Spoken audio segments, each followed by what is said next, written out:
it's Vanessa the Crafty Gemini. I post weekly crafting, cooking, and organic gardening videos right here on my YouTube channel. In this video tutorial, I'm teaching you how to make a set of fabric drink coasters using the new Brothers Scan & Cut.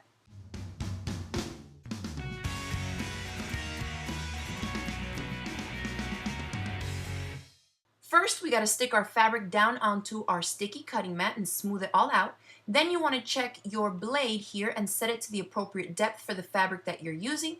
Set it into the little blade housing there. Push this down to secure it. And now we're going to select our hexagon shape. So we go into the pattern menu, select the shapes. The machine has tons of preloaded designs already for you.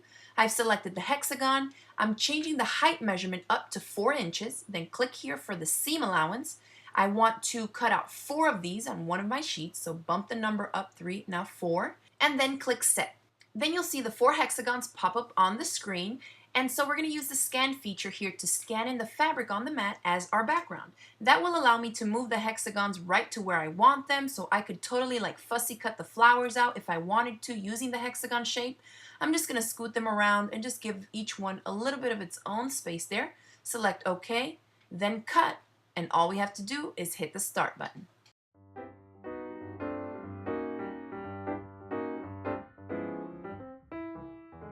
Then peel the excess fabric back to reveal your 4 hexagon shapes that are perfect and ready to sew.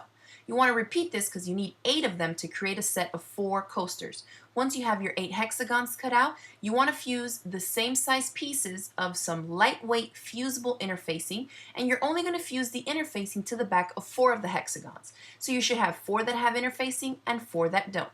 Now grabbing one of each, I'm going to layer one on top of the other with the pretty sides of the fabric touching. Grab your pins and just pin around to secure.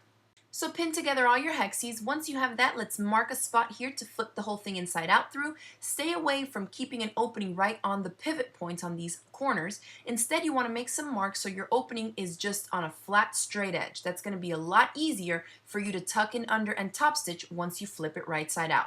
So give yourself a mark here for a reminder not to stitch in that area. Otherwise, use your 1/4 inch seam allowance and stitch all the way around.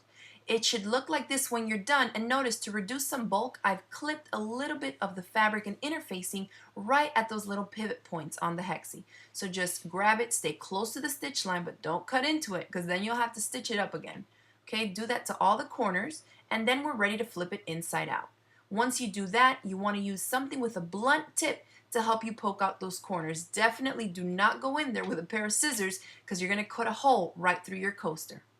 Then all you got to do is tuck in those edges at the opening, give the whole thing a really good press, and then using about 1/8 of an inch seam allowance or so, just top stitch all the way around. And that's it. I hope you enjoyed this project. If you did, hit it with the thumbs up below, share it across the different social media sites, and don't forget to click that subscribe button so you won't miss out on any of my future video tutorials. Thanks for watching, and I'll see you next time. Bye!